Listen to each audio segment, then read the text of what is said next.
edlulile nje emhlabeni. Maze ngizowashiya mfowethu ukuthi abantu ngabe sakhombana njengoba ngingasho futhi nalapha ne-stage umunye ofanele wonke umunye nomunye umuntu indlela yakhe uhamba iqede ebese yaqhubeka bangabe sakhombana abantu asibumbaneni nje senze inhlonipho njengoba bonke nje behlonipha abantu nabo baqhubeke bahloniphe isizwe sakaZulu ukuze isithunzi sibambeke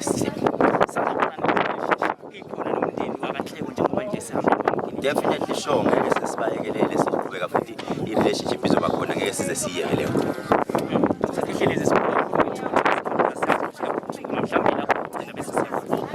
mfowethu ukuthi ngiyabathanda abantu bakalongoma ngiyahlala mfowethu ngenani. Siyabonga manje embukeli lapho ngasikhabe sikhuluma naye-ke uDr. Dlelezi ebechaza nje i-relationship between yena-ke nobaba-ke njengoba-ke esikhotheme noma-ke esedlulile emhlabeni osukwini lanamhlanje. Baba Dlelezi,